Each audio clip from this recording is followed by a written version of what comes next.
Magandang araw! Welcome sa vlog ko kay Doc Albert Perez. So, ngayon kasama ko ang isa sa special na sa buhay ko, hindi lang sa buhay namin, sa buong pamilya namin. Siyempre, isa to sa haligi ng Lasaga at Perez. Siyempre, ang lola ko, tinatawag namin siya Nanay Mena Lasaga at Filomena Lasaga Perez. So, Nay, ilang taon na kayo, Nay? Nako, this coming November 10 ay magna-93 ako. 93 kayo sa November 10. Oo, 92 ako ngayon. So, by November 10, 93 na ako. 93. So, Nay, ilan ang anak nyo? Ay, ilan kayo magkakapatid muna? Kami magkakapatid ay labing isa ang pinanganak ng nanay ko. Pero ang isa, ang timano, maliit pa lamang namatay na. Kaya ang bilang lagi ay 10. 10 kaming magkakapatid na halos buhay na lahat noong panahon yun. Pero sa ngayon, ako ay nagsosolo na natitira sa Lasaga na pamilya. Pang-ilan kayo sa magkakapatid? Ay, pang-walo, pang-siyam ako. Pang-siyam. So, pangalawa sa bunso. Pangalawa sa bunso. Pangalawa sa Pangalawa bunso. sa bunso. So, Nay, sa pamilya nyo, siyempre, ilan ang naging anak nyo? Ang masasabi ko ay aapat lang ang anak ko. Tandaan yung mga pangalan na kasi tinatawag natin sila na 4EL Perez. So, E ang yung nagsisimula sa Naman pangalan. sila ay E.L. Perez. So, Yeah, kanan, 4L. Kung tawagin. So, nag-i-start lahat sa E. Tandaan nyo ba, Nay, ang mga pangalan ng anak nyo? Simula sa panganay. Sino Ang panganay? panganay ay si Erlinda. Arlinda. Pangalawa sa panganay. Pangalawa ay Edwin. Edwin. Pangatlo ay Edgardo. Dardo. At ang huli ay Ernesto. Ernesto. Puros nagsisimula sa letter E ang pangalan nila. So, tanda-tanda pa. Malinaw na malinaw pa sa isip ng aking lola na may 4 siyang anak at nagsisimula sa E. Kaya tinawag yun na 4EL Perez. Sa hindi nakakaalam, ang pangalawa sa bunso ay yung daddy ko. So, si Edgardo. Ngayon, Nay, kung babalikan natin ang panahon nyo ng kabataan, ano ang natatandaan nyo nung panahon ng kabataan na hindi nyo makakalimutan sa buong buhay nyo? Ang hindi ko malilimutan, kailanman ay hindi ako nagkaroon ng aksidente. Ang hindi ko malilimutan, pumapasok kami, nung naglalakad, tumakabit kami sa kalesa para lang makarating ng bayan.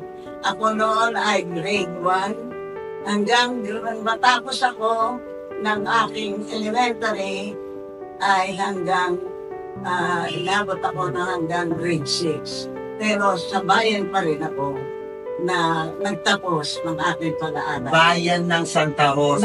Ng Santa Rosa. Santa Rosa. So, lingiti mo kayong taga Santa Rosa, Nay. Pero nakapangasawa kayo ng lingiti mong taga Binyan. Oo. Na ang pangalan Mga Perez. Perez. Anong pangalan ng asawa nyo, Nay? Ang aking lolo. Ang pangalan niya, Reynaldo. Reynaldo Perez. So, Nay, doon sa kabataan nyo, sa haba-haba ng nilakbay nyo, ano yung pangarap nyo nung kabataan nyo? Ang mga pangarap ko sa buhay ay natupad na lahat. Dahil pawang kaligayahan ang dinurot sa akin. Pero may kalungkutan din. Magbigay kayo ng example, Nay, ng pangarap nyo na natupad na. Ako, nang ako'y magtapos ng grade 6, nag-high school ako. Dito rin sa Santa Rosa High School. Ngunit, nang ako'y nakatapos ng aking 4th year course ng high school, ay ako ay hindi siguro makapag-aaral dahil ang nanay ko ay walang lighiing magpaaral ng anak at ang gusto ay mag-negosyo na lang. Ang aking mga kapatid, bagamat nakatapos lang ng mga grade 4, dahil ang nanay ko, yun ang gusto niya eh. Tama na yan, marunong kayong bumasa, marunong kayong sumulat, kaya magnegosyo na lang kayo. Pinagtitinda sila sa palengke ng sugar, ng rice, ng kung ano ang dapat tinenda. Kaya ang mga kapatid ko, kahit na mga ganyan, 10 kami, nabuhay kami ng maayos naman. Kumakain kami ng sapat ng pagkain. Lahat nakapagtapos pa yan. Oo. Lahat nakapagtapos sa magkakapatid. Oo. Pero ako lamang ang nakapagtapos. Na Kasi college. talagang ang huli, nag-high school yung aking bunsong kapatid na si Rupi. Eh, 3rd year pa lamang, hilap na rin siya ng pag-aaral. Eh, ang nanay ko talagang, hindi, mag-negosyo ko na lang. Negosyo. Kaya, ayos naman ang aking mga kapatid. Natutuwa ako sa kanila. Pero ako, umatid nga ng high school, nag-graduate ako. Hindi ako, pumasok ako ng Philippine Normal School, nag-examine ako. Ang aking matrikula ay 12 pesos only noong panahon yun. 12 pesos. Nakatapos ako ng 2-year course. Ang tawag doon ay ETC. ETC. Then, nung ako'y nagtuturo na, ay kailangan kong mag-aral ng another 2 years para 4 years. Kasi ang mga nagtapos noon, nung ako'y nagtuturo, ay tapos ng mga 4-year course ng teaching. Kaya ang nangyari, habang ako may asawa, may anak, nag-aaral pa ako. Kaya, Pero nagtatrabaho na kayo, Nay, no? Oo.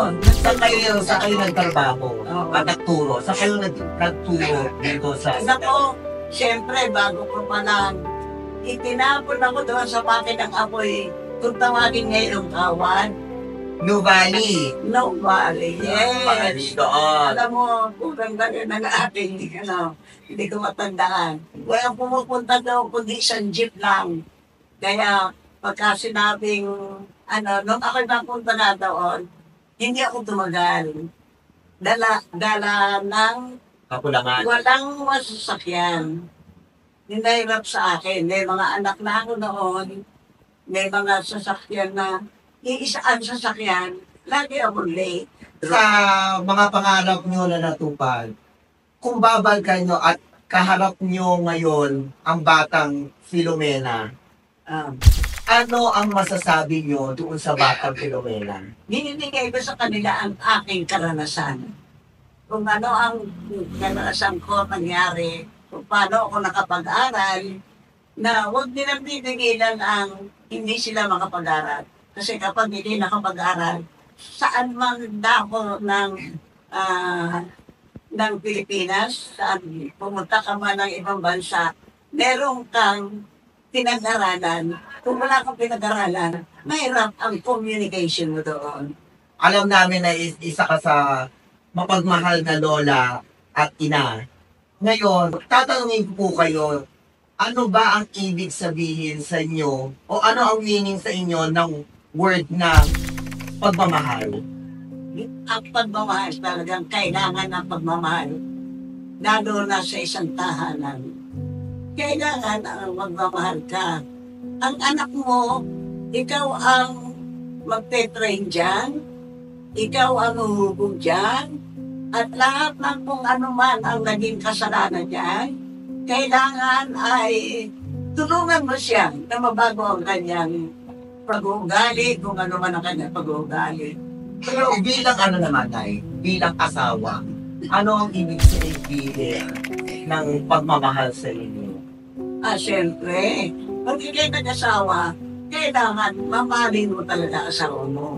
Katulad ko, nagmahal na ako sa asawa, lahat ginawa ko ang paraan nang siya ay matutong mangaliwa, ginawa ko ang mga paraan. Sino kinausap ko? Ang biyanan ko. Kinausap ko ang aking mga bayaw. Tulungan ninyo ako kung hindi magkakahiwalay kami niyan. Sila ang gumawa ng paraan na tinulungan nila ako. Inalis yung babae rito. Yan.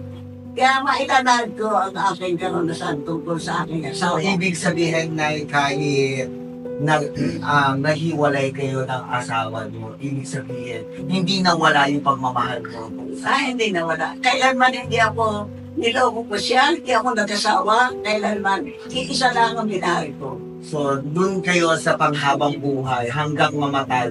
Totoo yung sinasabi ko sa simbahan na hanggang kamatayan. Tama ang sinabi mo. Ngayon, Nay, siyempre sa apat na magkakapatid, ay sa mga apat na anak nyo, dalawa na ang wala. So, ang pinakamahirap daw sa isang magulang, ihatid nyo ang inyong anak sa huling hantungan. Ngayon, Nay, kung babalkan nyo po at uulitin nyo po, may isang bagay ba po kayo na hindi nyo nasabi sa mga anak nyo? At kung ano ang pwede nyo sabihin. Simulan muna natin, siyempre, sa nawala na. Eh di siyempre, ang anak ko, gaya ng ginawa ko sa mga anak ko, minahal ko sila ng gusto. At ganoon din naman, sinabi ko naman yung kay Edwin, mahalin mo ang anak mo. Dahil kahit paano, yan ang maghahatid sa iyo sa huli mong sandali. Kaya, yun na lang ang akin nasasabi sa kanya. Pero, hanggang sa huli sandali ng anak ko, ako, hindi lamang si Edwin ang tinulungan ko, kundi si Edwin. Lahat yan pumupunta sa akin. Nanay, ako may sakit. Nanay, magagamot ko. Lahat ng kaya kong maidulot sa kanila, pininudulot ko sa kanila. Ngayon, Nay, kay Daddy naman po, tingin ko naman, sa tagal yung nakasama ang daddy ko, marami na kayo nasabi na gusto niyo sabihin. Ano pa po yung bagay o salita na masasabi niyo na hindi niyo nasabi nung buhay pa ang daddy? Dahil sabi ko, ako nagmamahal sa iyo, kaya mga anak mo, mamahalin mo rin.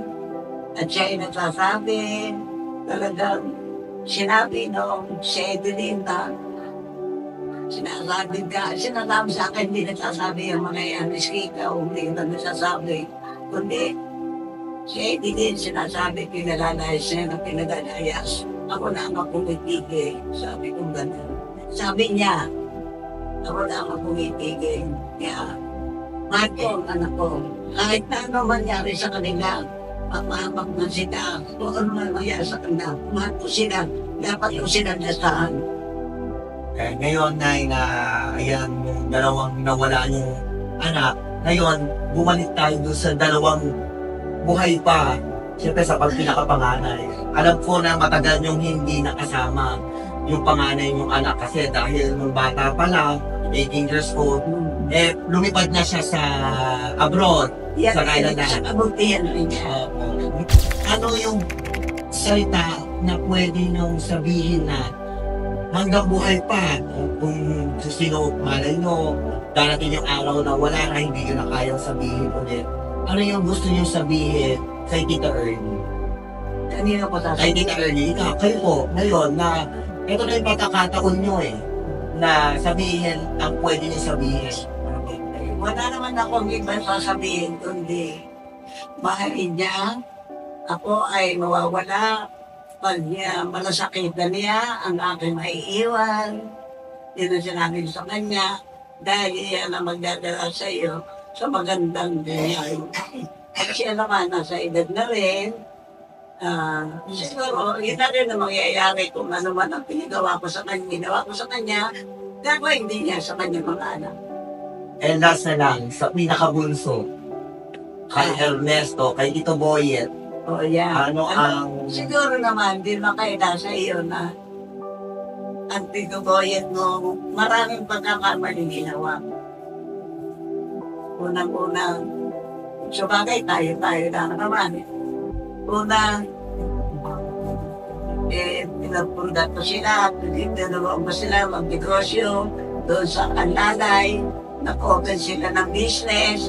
Kaya sige, para matuto kayo, ano sila test. Sa mga asawa ng anak mo, kung bibigyan kayo ng chance na kung ano pa ang gusto nyo sa buhay. I-general na natin, Nay, kasi lahat naman minahal yan ng mga anak nyo. So, lagi nyo sinasabi sa amin na kung ano yung mahal ng anak nyo, mahal na yan.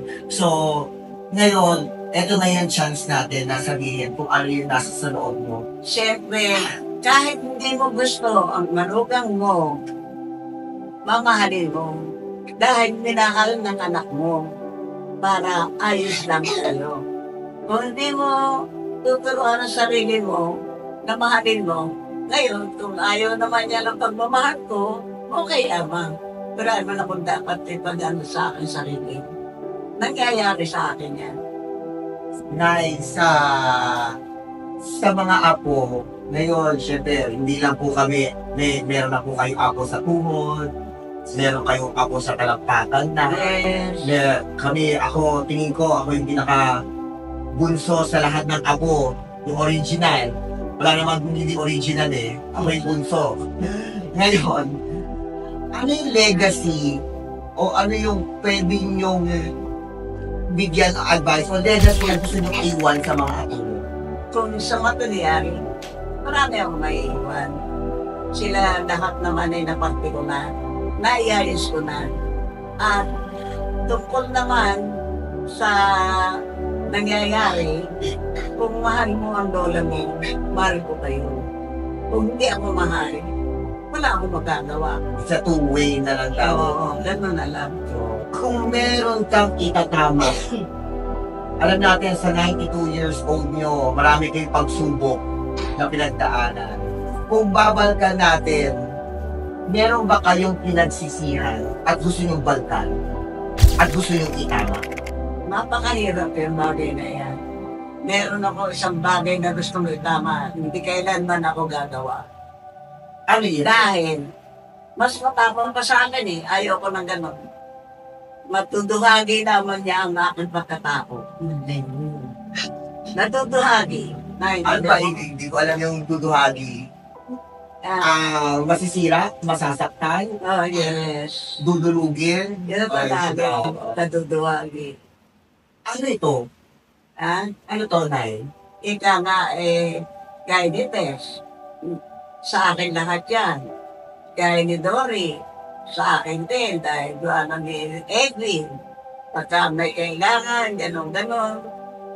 Kailangan ng anak niya. Lahat. Binigay ko. Ganyan, dalawa. O, ang pangatlo, kailanman, marami akong naibigay kay Edgar. Nakapagsimula sila ng kanilang tahian, kinuha na ni Edgar yung aking makina roon na isinanda sa akin. Kinuha niya.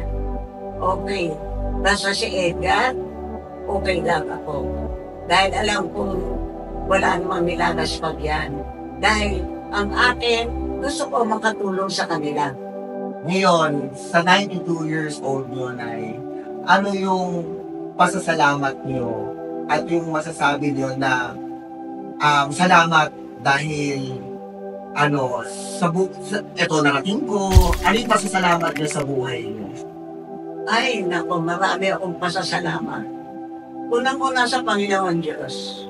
Bakit ko natamo ang lahat ng iyan? Bata pa ako, maayos ang buhay ko. Nagamat kami ay isang mahirap lang. Magsasaka ang tatay ko, nanay ko, taga negosyante.